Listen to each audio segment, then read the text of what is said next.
Relation and function, यदि हम देखें रिलेशन क्या है इसमें देखा जाए तो रिलेशन हमें पता है संबंध होता है, और संबंध किन्हीं दो सेट्स के बीच का संबंध दिखाया गया, जहाँ पर संबंध के लिए दो चीज़ों का होना जरूरी है। जैसे हमारे पास कोई सेट ए है,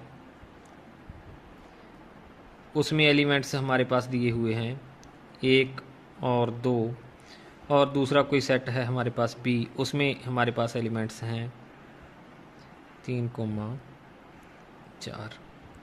तो हम जानते हैं कि कार्टेशियन प्रोडक्ट क्या होगा इसका। कार्टेशियन प्रोडक्ट के बारे में हमने 11th में पढ़ रखा है कि इनका कार्टेशियन प्रोडक्ट होगा जो इसका पहला एलिमेंट्स इस सारी से अटैच हो जाएगा, इट मीन्स 1 3, और दूसरा क्या होगा 1 4, और फिर क्या आ जाएगा 2 3 और 2 4। इसका कार्टेशियन प्रोडक्ट क्या होगा, जी होगा, जी हम जानते हैं। अब रिलेशन क्या है, relation is a subset of Cartesian product. Relation is a subset of Cartesian product. Cartesian product का सबसेट ही होता है, या उसका इक्वल होगा या उसका सबसेट होगा।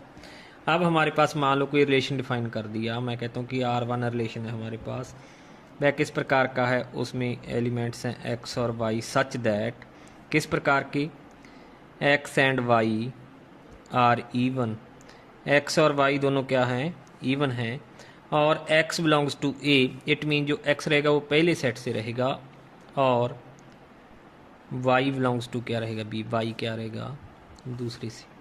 अब यह रिलेशन इस कार्टेशियन प्रोडक्ट से होगा, हमें पता है। तो किस प्रकार का होगा यह relation x and y are even हो, तो ये रह गया हमारे पास। तो हम क्या कहेंगे कि R1 किसके इक्वल है, 2,4।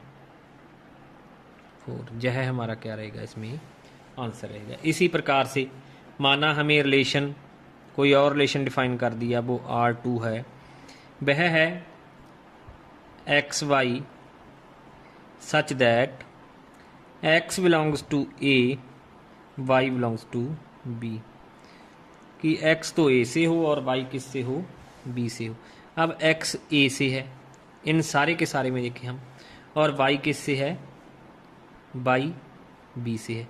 तो हमें पता है कि इसमें तो सारे के सारे जो एलिमेंट्स हैं वो आ जाएंगे इसमें कार्टेशियन प्रोडक्ट के। ये किसके इक्वल होगा, कार्टेशियन प्रोडक्ट के इक्वल होगा, क्योंकि 1 a से है, फिर 1 a से है, फिर 2 a से है, 2 a से है, और जहाँ पर जब देखा जाए y 3 है वह b से है, 4 भी b से है, 3 और 4 b से है। तो इसे हम कह सकते हैं कि क्या है हमारे पास जो है जो रिलेशन 2 होगा वह कार्टेशियन प्रोडक्ट के इक्वल होगा। और इस प्रकार के रिलेशन को हम क्या कहते हैं, यूनिवर्सल रिलेशन। कौन सा, यूनिवर्सल रिलेशन। जब कार्टेशियन प्रोडक्ट के सारे एलिमेंट्स आ जाएं रिलेशन में, तो हम कहेंगे वह क्या है, यूनिवर्सल रिलेशन। एक और रिलेशन डिफाइन कर दिया हमारे पास R3 मानो, वह क्या है, XY such that x greater than 2 and y greater than 5, x belongs to a and y belongs to b। इस प्रकार से डिफाइन कर रखा है। अब x ग्रेटर देन 2 हो, x पहला एलिमेंट्स किससे हो, 2 से बड़ा हो। जहाँ पर देखा जाए तो 2 से बड़ा कहीं भी कोई एलिमेंट नहीं है, और y क्या है, y 5 से बड़ा हो, y में 5 से बड़ा भी कोई नहीं है। इट मीन्स इसमें हमारे पास क्या है, कोई भी एलिमेंट्स नहीं आएगा। इट मीन्स यह क्या हो जाएगा, एम्प्टी हो जाएगा। तो इस प्रकार के रिलेशन को हम क्या कहते हैं, एम्प्टी रिलेशन। जब डिफाइन रिलेशन में हमारे पास कार्टेशियन प्रोडक्ट में से कोई एलिमेंट्स न मिले तो हम क्या कहेंगे, कोई भी रिलेशन न मिले तो हम क्या कहेंगे कि जो रिलेशन है हमारे पास किस प्रकार का है, एम्प्टी। हमने एम्प्टी और यूनिवर्सल रिलेशन को क्या है, ध्यान में रखना है।